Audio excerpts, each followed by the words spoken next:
The air in the probate courtroom in Platte County, Nebraska, smelled of stale coffee and desperation, a heavy scent that clung to the worn mahogany railings.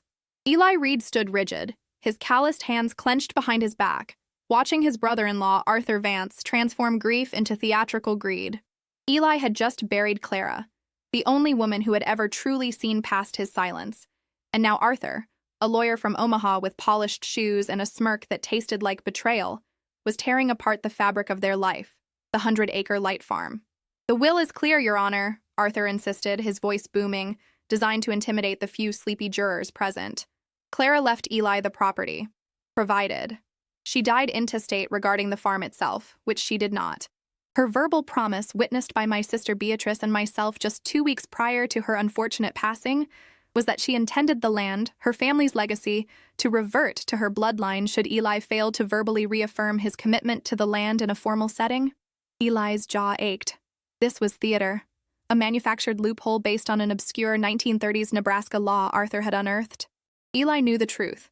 Clara had loved the farm, and she had loved him fiercely, despite his lifetime commitment to stoic avoidance. He believed words were cheap, and silence was dignity. Now that dignity was costing him everything. He could speak up, refute the ludicrous claim immediately, but the decades of ingrained silence held him captive. He simply stared, waiting for the judge to dismiss the nonsense. Judge Hawthorne, a man whose face carried the weariness of 30 years mediating agricultural disputes, sighed, the sound a low scrape against the oppressive quiet. "Mr. Vance, you have presented only circumstantial evidence and hearsay regarding a supposed verbal reaffirmation requirement. However, your legal interpretation, while cruel, holds a sliver of merit in this obscure context. Mr. Reed, do you have any notarized document, any written proof signed by Clara, that clearly overrides this supposed verbal intent, dated after the verbal affirmation Mr. Vance alleges?" Eli shook his head slightly, a small tremor that betrayed the seismic shift happening inside him. "Very well. Mr. Reed, the court grants you exactly 7 days to produce a secondary definitive document. If you fail to do so, the farm falls into temporary trusteeship under Mr. Vance until the full estate is settled. This court adjourns." 7 days. That was the sound of the world ending, not with a bang, but with the dry, rasping whisper of a gavel. The farm had been Eli's whole life. Arthur's suit wasn't just about land. It was a calculated, slow execution of everything Eli cherished.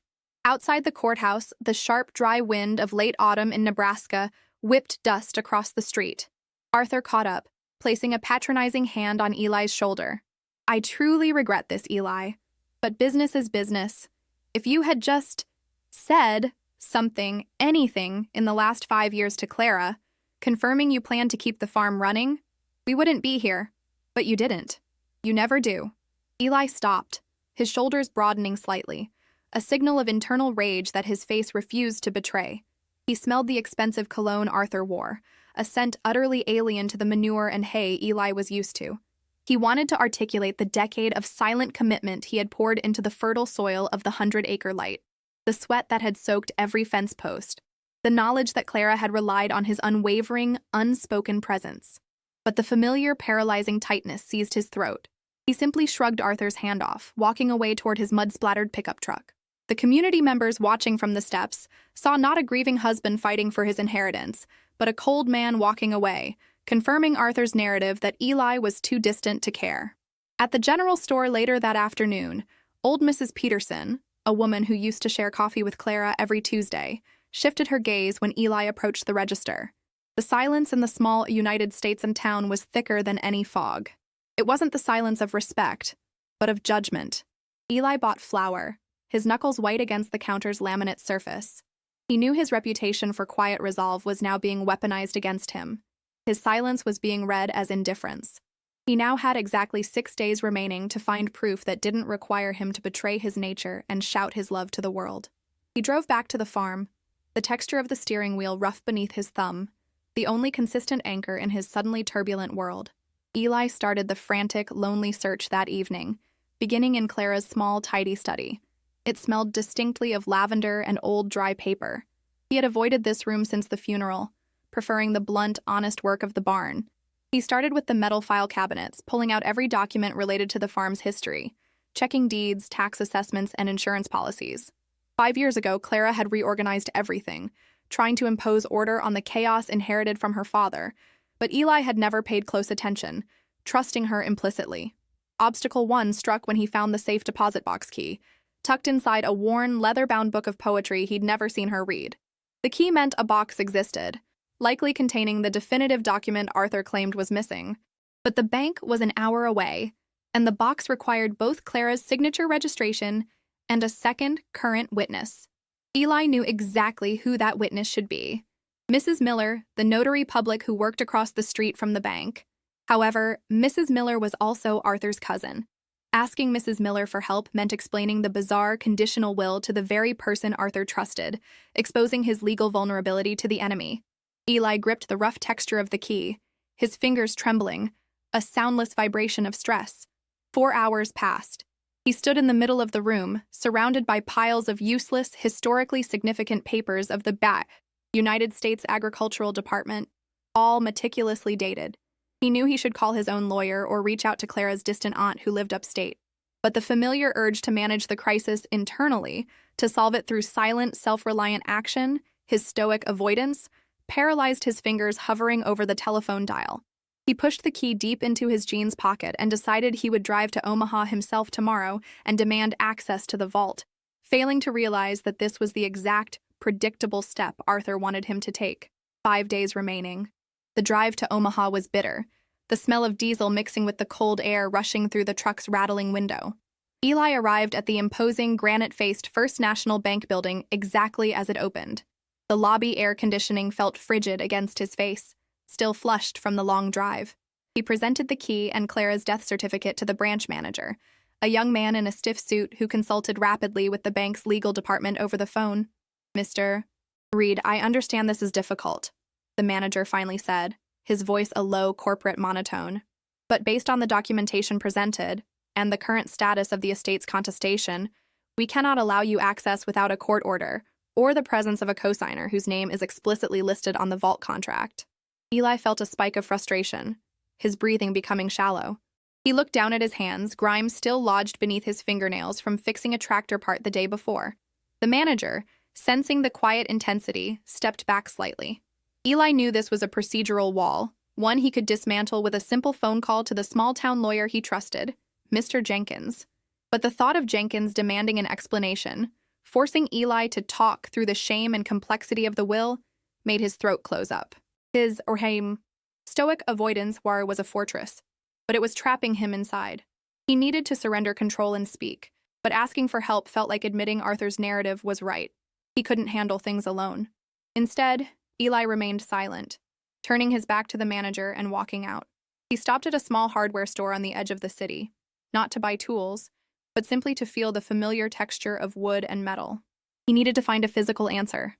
A document hidden somewhere in the United States on farmhouse, not a legal one that required his verbal negotiation. He was wasting precious time. 4 days remained. Eli spent the next day, 3 days until the deadline, tearing apart the old farmhouse. He climbed into the attic, the air thick with the smell of decades of dust and mothballs. He ran his hands over every wooden beam, looking for a secret compartment, a hidden message. He found only discarded toys and Clara's childhood diaries, bound in faded pastel colors. The weight of his impending loss pressed down on him. He was searching for a document that proved he was worthy of a legacy, rather than simply living up to it. Obstacle 2. Dilemma. Morrill arrived precisely when he found a small, locked metal box hidden beneath a loose floorboard in the master bedroom closet. He recognized the distinct, sweet smell of the rose potpourri Clara used to hide the box's metallic scent. This had to contain the document. The problem: the lock was a simple, small key lock, easily broken with a flathead screwdriver he had in his truck. But he remembered Clara telling him years ago that this box contained her deepest secrets, things she had promised herself she would take to the grave. Breaking it open felt like the ultimate betrayal of her privacy, the one boundary his reserved nature had always respected.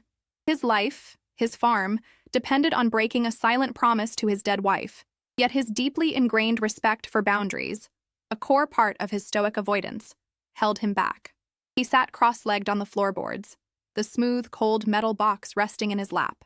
He could save the farm, or he could protect Clara's final secret. He stared at the lock, his gaze unwavering, listening to the lonely whistle of the prairie wind outside. The sun began to set over the rolling plains of the United States heartland. He reached for the box. This was the moment. The farm or the vow. He chose the farm. He inserted the screwdriver.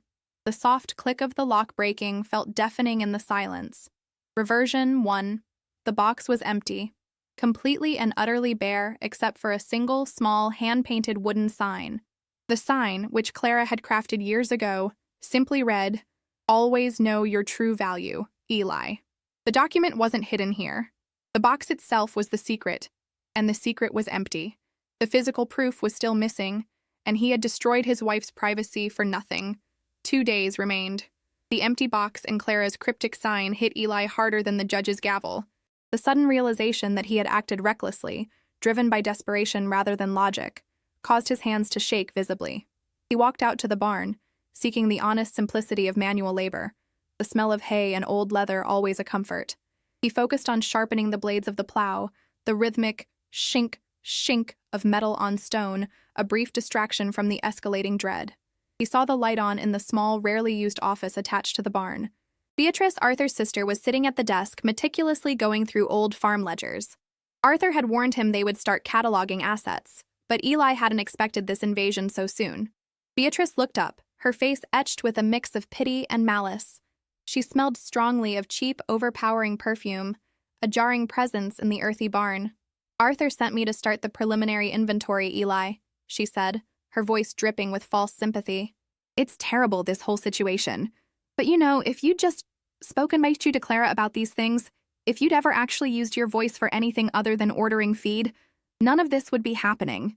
Beatrice's words were the sharpened spear aimed directly at the heart of his greatest flaw, turning his strength into a fatal weakness. He watched her smudge ink across a ledger sheet. Her carelessness was an insult to the history of the farm. The sight of her polluting the space Clara cherished broke through the dam of his unstoic avoidance. His lips parted, ready to unleash the torrent of fury and grief he had suppressed. But he stopped. If he spoke, he played Arthur's game. Instead, he simply walked toward the corner, grabbed a bucket of water, and slowly, deliberately, began washing the grit off the old wooden walls, refusing to acknowledge her presence or her accusation. 2 days remained to save his home in the United States.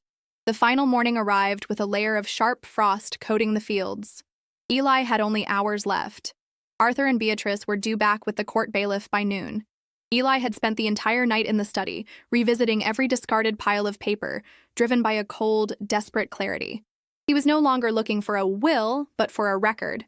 Something written in Clara's hand that articulated his commitment, even if he couldn't say the words himself. Obstacle 3, the crisis maximum, 75%.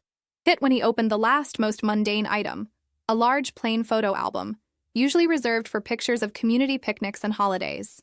Inside, on the heavy cream-colored paper, Clara hadn't just placed photos. She had written captions underneath in her elegant, sloping script. One photo showed Eli, 5 years ago, standing proudly next to a newly erected silo. The caption read, "Eli's commitment to the light. He never says he will stay, he just stays. He never promises the future, he just builds it. Arthur thinks this farm needs words. It needs action." Another photo, taken 3 years ago, showed Eli pulling a stalled tractor out of the mud in a fierce storm. Caption, "I asked him if he wanted to sell this year. He didn't say a word, just went out and fixed the fence he'd promised. His silence is louder than any spoken vow." The album was a testament to his unspoken love, but it was not a legal document. It was proof of their mutual understanding, but useless against Arthur's legal maneuvering. As he flipped to the final pages, Beatrice walked in without knocking, her shoes scraping the hardwood floor. She saw the open album, recognizing Clara's handwriting. She lunged, snatching the book from his grasp. "This is evidence of nothing, Eli. Just sentimentality. Give me that," she shrieked, the sharp sound echoing in the silent room. She tore the page with the silo caption clean out, the thick paper ripping with a terrible final sound. This was it, the final loss. The destruction of the only physical proof of Clara's true intentions, caused directly by his stoic avoidance, which made him rely only on finding physical evidence, rather than seeking legal counsel immediately. The farm, the legacy, the memory, gone. The sound of the paper tearing was the sound of Eli's soul snapping. He watched Beatrice stuff the ripped page into her pocket, her breath heavy with triumph and the artificial smell of perfume. Eli didn't move toward her, didn't fight for the page. Instead, he felt a profound, chilling stillness settle over him. He finally understood. His silence was not strength. It was an act of emotional desertion, a wall he had built between himself and the world, and even between himself and Clara. He realized that Arthur's claim wasn't just about the money. It was about proving that Eli's detached, quiet way of life rendered him unworthy of love and legacy. The night dark of the soul wasn't about losing the farm. It was realizing that he had betrayed Clara by refusing to share his commitment with her, thereby validating Arthur's entire argument. He walked past Beatrice without a word, his boots thudding heavily down the staircase. He grabbed his coat and the battered manila envelope containing the unusable safe deposit key and the death certificate. He drove back toward the courthouse, not seeking an affidavit, but seeking the confrontation he had avoided his entire life. The deadline was approaching fast. Less than 2 hours remained. The sun was high, but the day felt darker than the night. He resolved that he would not speak his defense. He would not give Arthur the satisfaction of forcing the words out. He would win this, or lose this, on his own terms of dignity. He was going to face the judgment of the Fichawar, United States legal system in silence one last time, but this time, the silence would be a deliberate weapon, not a shield of fear. Eli entered the courtroom exactly 10 minutes before the noon deadline. Arthur and Beatrice were already there, sitting smugly at the plaintiff's table, the smell of Arthur's expensive cologne filling the stale air again. Beatrice's eyes flickered to Eli's empty hands, then back to Arthur, confirming they had successfully stripped him of any last-minute evidence. Judge Hawthorne looked visibly impatient, his fingers drumming a quiet rhythm on the bench. Mr. Reed, you have exhausted the court's patience and the granted extension. Do you present any new document, any notarized or signed proof from your late wife, overriding the verbal claim of the Vance family regarding the conditional inheritance of the 100-acre light farm? Arthur leaned forward, ready to interject with a victorious legal monologue. Eli stood before the judge, his posture straight, facing the assembled gallery of local farmers and community members who had come to witness the inevitable eviction. The silence stretched so taut it was almost painful. The only sound was the distant tick-tock of the wall clock counting down the last 5 minutes to noon. Eli's heart hammered against his ribs, a loud, frantic drum. He felt the weight of every expectation. Arthur's expectation of defeat, the community's expectation of a quiet surrender, and Clara's silent expectation of him finally finding a different way to communicate. Eli took a slow, deep breath, smelling the dust and desperation of the courtroom, and then he acted. He reached into his coat pocket and pulled out the small worn key to the safe deposit box. He laid the key, not on the judge's bench, but directly onto the surface of the desk used by the court reporter. He looked straight at Arthur, his eyes utterly cold, and then, without uttering a single word, he placed the ripped page Beatrice had stolen, the one confirming his silent actions were his vows, on top of the key. He didn't have to speak. He had found another way to tell his story in the heart of the United States legal system. Arthur looked confused, then furious, recognizing the scrap of paper Beatrice had momentarily shown him. He leaped up. "Your Honor, that scrap of paper is meaningless sentimentality, and the key is worthless without the proper cosigner. This is a stunt. He is wasting the court's time." Judge Hawthorne picked up the key and the torn piece of album paper, smoothing the latter with his thumb. He read the looping handwriting. Eli's commitment to the light. He never says he will stay. He just stays. He never promises the future. He just builds it. Arthur thinks this farm needs words. It needs action. "Mr. Reed," the judge said, his voice flat, "you are not arguing this document proves ownership. You are using it to argue Mrs. Reed's intent regarding the nature of your commitment, correct?" Eli nodded once. "Objection, Your Honor, it's hearsay," Arthur sputtered, his face turning crimson. "The objection is noted, Mr. Vance," the judge replied, but he didn't sustain it. He focused on the key. "Mr. Reed, why present this key now, knowing it is unusable without a cosigner, unless you are using it to convey a separate message?" Eli simply raised his chin slightly, holding the judge's gaze, refusing the final verbal surrender. Reversion 2. The silent truth. Judge Hawthorne studied the key one last time. He then reached under his bench and pulled out a separate, large envelope, distinct from the estate papers. "Mr. Vance, your entire case rests on the idea that Mrs. Reed demanded a verbal reaffirmation of commitment because Mr. Reed never used his voice to express his intentions.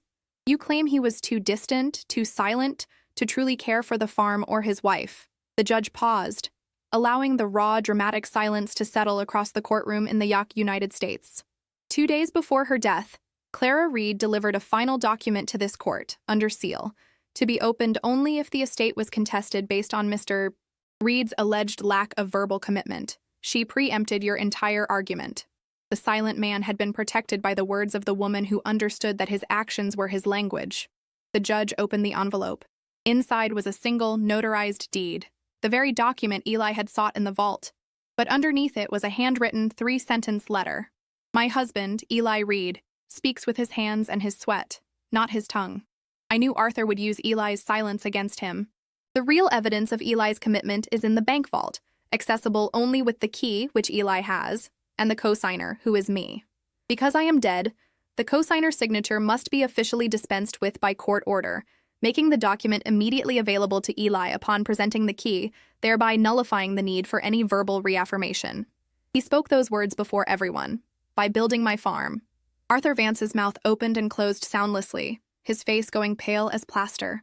Beatrice made a small, choked sound, her hand flying to her pocket where the ripped sentimentality was now suddenly the foundation of the very letter the judge had just read. Judge Hawthorne brought his gavel down with a sharp, decisive crack. The court finds that Mrs. Clara Reed fully anticipated the conditional contestation and provided a clear, signed, and notarized means of resolution that affirms Mr. A. Reed's commitment to the property. The conditional inheritance is declared null and void. The 100-acre light farm is officially confirmed as the sole and uncontested property of Elijah Reed. This court is adjourned. Eli stood motionless as the room erupted in a low, appreciative murmur from the gallery. Arthur grabbed his briefcase, whispering a promise of appeal that Eli ignored completely. Eli felt a cold, deep well of emptiness where victory should have been. He had won the farm, but he had lost his deepest protection. His wife's fierce belief in him, expressed through her final, loving act of legal protection. He realized the depth of his stoic avoidance. He had never needed to find the document because Clara had already spoken for him, anticipating his failure to speak for himself. As Eli stepped out into the bright afternoon sun, Mrs. Peterson, the woman from the general store, approached him. Her eyes, usually hard with judgment, were now soft with remorse. Eli, we all thought you didn't care enough to fight. We were wrong. Clara knew you better than any of us. The physical reality of the judgment, the rough texture of the cold air, the sharp smell of gasoline from the trucks, felt distant. Conclusion with Custo. Eli still had his farm, but the truth of the situation, that Clara spent her final days not resting, but meticulously arranging legal traps for her own family to protect him from his own inability to speak, was a profound, permanent loss. He won his legacy, but the cost was the realization that his silence had forced the woman he loved to fight his last battle alone. He walked toward his truck, the key and the ripped paper clutched so tightly his knuckles were white. He had the farm of the United States heartland, but he was truly, profoundly alone. He did not cry, but a single, deep, soundless shudder ran through his body, the physical manifestation of the grief he still refused to speak.